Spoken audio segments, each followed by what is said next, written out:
Allô les filles! Aujourd'hui, ça va être Mon cœur chante pour toi de Karine. Non mais, c'est-tu beau?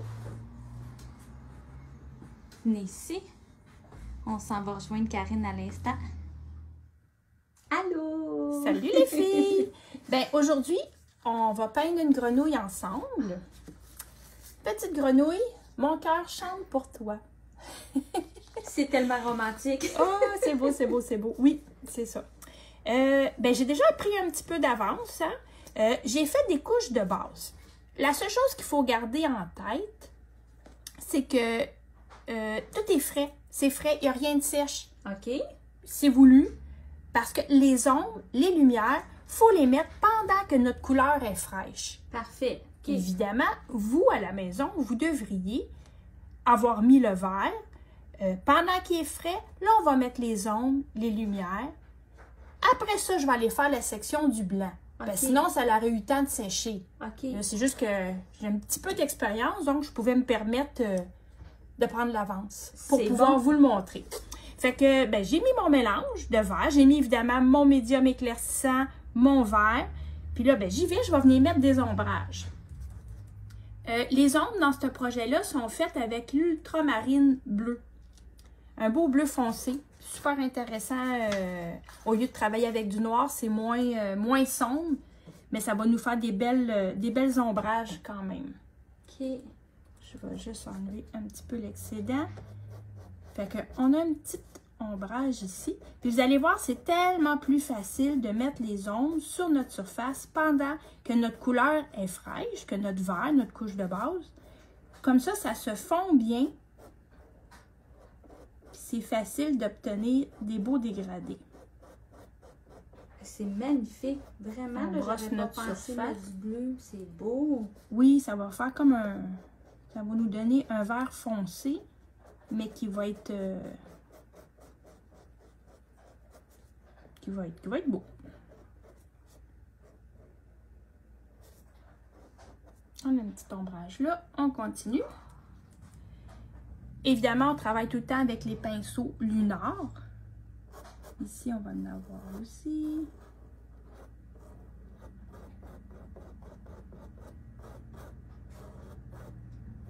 Wow! C'est certain, quand on met les ombres, les lumières, ben, ça change tout notre projet. Hein? Ça y donne toute la profondeur ou l'éclat qu'on souhaite. Là. Pour ça, là, on est vraiment de plus près. Vous voyez le travail de Karine. Mais aujourd'hui, Karine, elle a décidé de le peindre sur une toile 18 par 24 pour accrocher au mur. Parce que dans le patron, c'était sur un coussin, de la vaisselle. Mais dans le fond, c'est toujours les mêmes techniques vu que c'est sur du lin. C'est ça, hein? Oui, en plein ça. Puis, ben c'est pour ça qu'elle est grosse. Elle est beaucoup plus grosse, la souris. La grenouille. On y allait changer, hein? On a une grenouille qui saute. Hey, wow! Ici, notre œil aussi. Là, je vais juste ajouter ici, hop, on va éviter de se mettre la main dedans. Quand vous mettez votre ombrage comme ça, si jamais par mégarde, le fondu, là, il n'est pas aussi intéressant que vous auriez aimé, tu sais que ça me fait vraiment une zone beaucoup plus foncée, je peux, avec mon pinceau, reprendre du vert, puis juste revenir le fondre comme ça dans mon bleu. Ça va venir adoucir l'ombrage, étant donné que notre couleur est fraîche. Et c'est vraiment, là, toute une correction. Ça paraît même pas. C'est vraiment beau. Fait que c'est l'avantage de travailler comme ça, frais sur frais.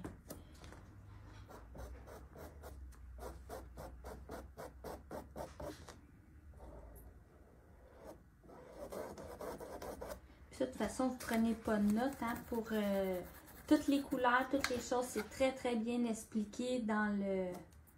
C'est très dans bien le patron. Expliqué dans oui, le patron. exactement. Il y a tous les détails de couleurs. Je continue. On va ajouter la lumière pendant que c'est frais sur notre grenouille. En passant, les filles, on cherche un nom à notre grenouille. Avez-vous des idées? Avez-vous des suggestions pour nous? Quel nom vous y donneriez? Ben, on attend vos réponses. Ben oui, parce que là, c'était Hubert pour la souris. Fait que là, un nom pour la grenouille, j'adore ça. Oui, on n'y en a pas trouvé encore. On se demande si vous, vous auriez des idées, quelque chose à nous proposer. Fait que pour mettre le blanc, ben, je travaille de la même façon. Je place mes lumières. On vient brosser doucement notre... Elle est assez belle, elle me fait sourire, elle me regarde. Oui, elle te fait de l'œil, hein, je pense. Ici, la même chose. Fait que c'est la même chose pour le blanc. Si jamais par mégarde, on en mettait un petit peu trop, ou que le fondu ne serait pas tout à fait à notre goût, je peux toujours réutiliser le vert, qui est ma couleur de base, puis revenir rentrer un petit peu dedans. Juste pour venir l'adoucir, venir le fondre comme ça. OK, belle. Ici. On continue. On va venir y mettre aussi de la lumière sur le bout du nez. Ça, je vais travailler avec un pinceau un peu plus grand parce que j'ai plus grand à couvrir. J'ai plus d'espace. Fait que ici, sur le dessus, je dis du nez, mais de sa tête, on va venir y mettre un petit peu de blanc.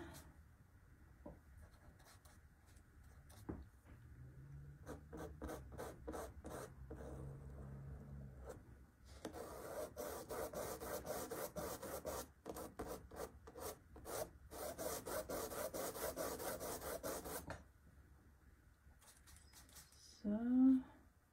Je me tanne pas de te regarder peindre.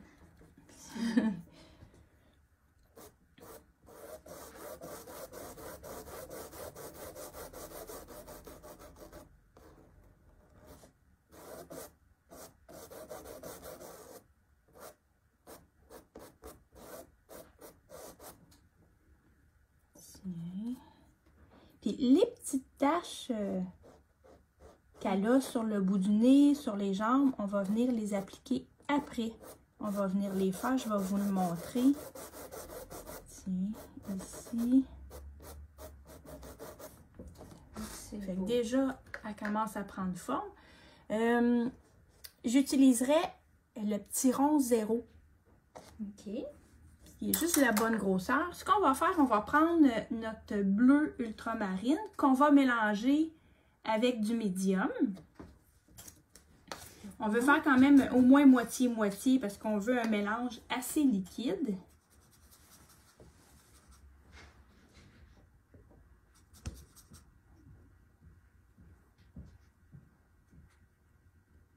Puis avec la pointe de notre petit pinceau rond, on va venir comme ça, doucement, là, juste appliquer des petites gouttelettes. Là, si vous voyez, mon pinceau est chargé assez généreusement pour venir mettre, pour venir créer les petites taches. Pour celles qui s'inquiètent, là, sont toutes dessinées dans le patron. Ah oui, c'est ça. Parce que, ben là, pour les besoins de la cause, j'y vais. Mais en temps normal, j'aurais attendu que tout soit sèche. On peut venir reporter les petits détails comme les taches. Puis là, vous les auriez eu tracés. Fait que l'important, c'est de les faire un petit peu inégales, un peu plus grosses, un peu plus petites. Comme ça. Tiens.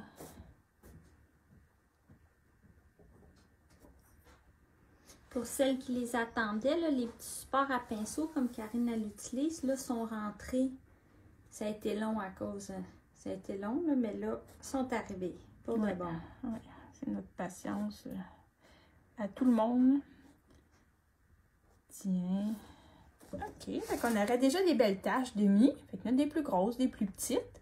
Fait que là, vous le voyez, il y a quand même comme une petite épaisseur, étant donné qu'il y a beaucoup de médium mélangé à la couleur. Mais en séchant, tout ça va devenir plat. OK. Sur la zone blanche, j'avais déjà mis ma couleur. Là, je viendrais prendre le mélange de vert qui avait déjà été fait. Je vais juste me verser un peu de médium. ici. Fait que mon mélange de verre que j'avais pris pour faire la grenouille, c'est lui ici qu'on va utiliser pour venir ombrer la zone en blanc. La section petit menton de la grenouille, là. Fait qu'on peut venir y mettre un peu de verre. Puis doucement, comme ça, on vient l'étirer en brossant la surface. Magnifique. Voilà. On va y en remettre un petit peu encore.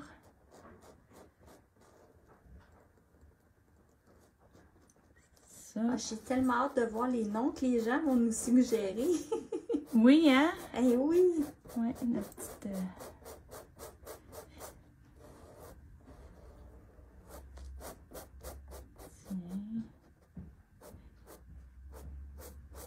Puis là, même si on a déjà mis du blanc, on a mis notre vert, c'est suggéré de revenir avec notre pinceau, rajouter un peu de blanc. Parce que veut pas, quand on met la couche de base de blanc, ça rentre un petit peu dans notre surface. Fait que c'est beau de revenir en ajouter, puis ça vient plus éclairé, là. Juste rebrosser un petit peu comme ça.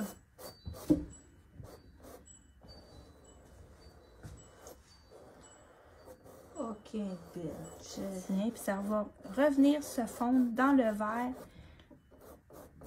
qu'on vient d'appliquer. Ici aussi, on y en met. Et voilà.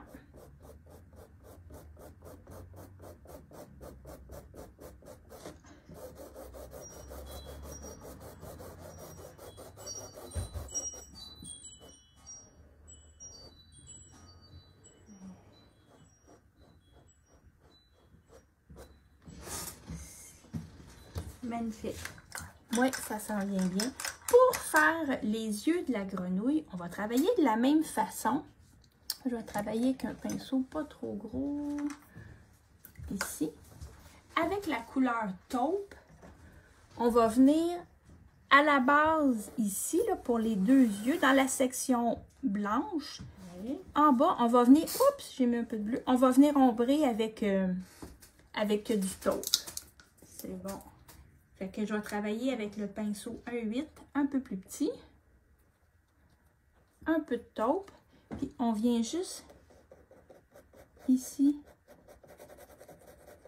brosser la couleur à peu près là à mi-chemin là. La même chose de l'autre côté.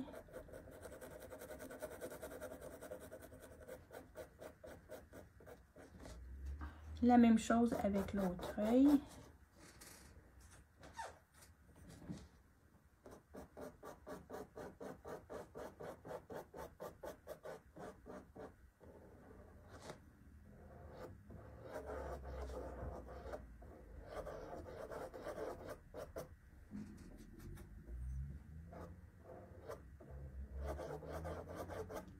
Ici. Puis une fois de plus, si vous trouvez que le fondu là est pas satisfaisant entre le taupe et le blanc, bien je reviens chercher du blanc.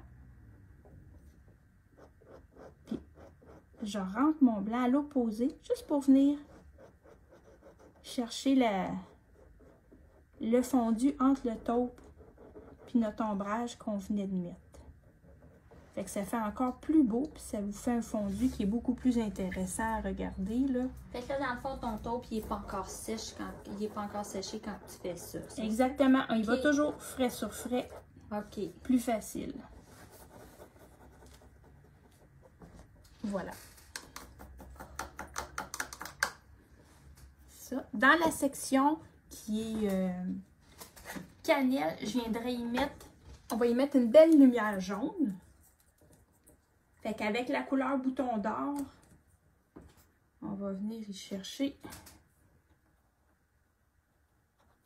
Juste ici du côté... Ça c'est... Droite-gauche. OK, c'est ça, ce côté-là. Côté gauche. On C'est va pas y... le côté gauche, c'est le côté nord-est. Nord-est. Ouais, j'aurais peut-être plus de chance de m'en rappeler, là. On va venir y mettre un petit reflet jaune du côté nord-est de l'œil.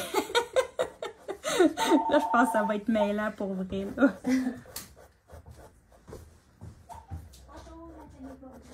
Fait que on brosse notre lumière comme ça de chaque côté. Voilà. Une fois que tout est sèche, je viendrai avec mon feutre noir bien définir chacune des sections comme ça. Fait que je prends la pointe du feutre. Doucement, là, vraiment, là, on n'a pas besoin de peser fort. On va venir chercher, délimiter le blanc du vert, la couleur cannelle du blanc. Fait que si jamais par mégarde vous avez débordé un petit peu, ben ni vu ni connu, ça vient vraiment tout cacher. Puis même le pourtour extérieur ici, j'aurai des lignes brisées, c'est-à-dire des lignes qui n'ont pas besoin d'être continues d'un bout à l'autre. Faites juste attention de ne pas faire des lignes trop saccadées, mais je viendrai chercher des traits comme ça. Ensuite, toujours avec le feutre, dans le fond, je pourrais poursuivre puis venir ajouter les cils de l'œil. Fait que on va partir d'ici, juste en haut.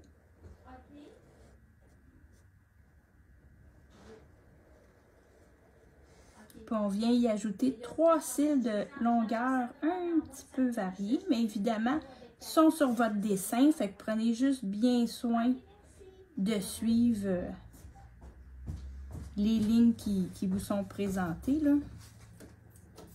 Puis on viendrait y mettre 3 beaux cils comme ça. Fait que là, vous pouvez déjà voir la différence entre les deux. Quand tous les détails sont mis, à quel point c'est beaucoup plus... c'est plus beau. Toujours avec mon petit pinceau, je vais venir avec du blanc, ajouter 2 points de lumière. On va en mettre un juste ici, dans le coin nord-est de l'œil. Je viens juste tapoter un petit peu de blanc qui va venir créer un point de lumière. J'aime mieux tapoter la couleur, justement, en suivant une forme arrondie, que de faire un point droit trop bien défini. C'est comme un peu plus statique, moins intéressant. Puis je peux en mettre un second juste ici, mais qui va être un peu plus petit. L'important, c'est que vos 2 points de lumière soient de grosseur variée, un plus petit, un plus grand. Il me fait de l'œil. Ici. Oh, c'est bien fun. Voilà. Puis je voulais vous montrer une dernière chose, les filles. Fait que pour le reste de la grenouille, ben, chaque étape, travaillez toujours une section à la fois, puis toujours frais sur frais. Je vais prendre ici... J'enlève ça? Oui, on va faire un... Oh, tiens, on va le laisser là, ça ne dérange pas. On va faire juste un petit switch. Je vous montre ici. Ça, c'est la housse de coussin, parce que je ne l'avais pas commencé encore sur la toile. Ici, la section qui est faite en rouge, c'est avec le feutre rouge, toujours.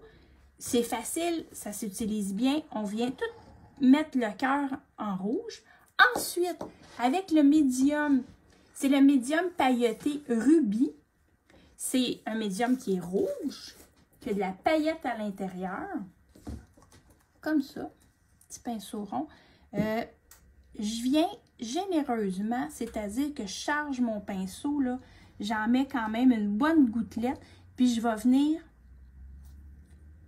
passer par-dessus le rouge. C'est sûr que c'est nécessaire de faire le feutre rouge avant de venir ajouter le pailleté, parce que le pailleté, par défaut, est légèrement transparent. Fait qu'il ne vous fera pas une couche opaque rouge. Ça prend déjà un rouge en dessous pour bien le supporter. Non, je comprends. C'est bon, ça. Oui. Fait que ça fait juste un bel éclat qui va être légèrement scintillant. On ne tombera pas dans l'excès, là. Ça ne sera pas trop brillant, mais ça fait juste une belle petite touche un peu girly, comme on les aime, là. même si c'est pour votre petit-fils, là, ça en prend des petits brillants. Ben, c'est juste la petite touche, hein, Oh, léger, un petit détail qui fait une belle différence, mais... Fait que tout le long, je vais passer comme ça. Je vais venir ajouter une couche qui est quand même assez généreuse, hein. Je brosse pas et je liche pas ma surface, vraiment. Tu sais, vous le voyez, mon pinceau, il est bien chargé. Oui. Puis je viens passer comme ça, par-dessus mon trait de feutre que j'avais fait au préalable. Puis dans le patron, je pense qu'il est là, hein, tout le lettrage. Ah oui, Déjà? tout le lettrage qui est ici, qui est présenté, vous avez le dessin aussi, là. Ah, c'est Fait super. que simplement le le fun. reporter, puis avec le feutre, puis le médium pailleté, on peut venir Ah, c'est parfait. chercher notre dessin. Ben, bonne peinture, les filles. On attend vos réponses Oui. pour le nom de la petite grenouille. Oui. On a hâte de voir ce que vous allez nous suggérer. Puis, ben, on va vous faire part de notre choix suite à vos réponses. Ah, c'est super. Puis quand vous aimez, là, une façon de nous le dire, là, c'est de partager et de partager les vidéos pour que, dans le fond, ça touche le plus de monde possible. C'est en plein ça. Ben, merci les filles. Bonne peinture. Ah, t'as un sourire. Je t'avais pas vu de la journée. Ben non, hein.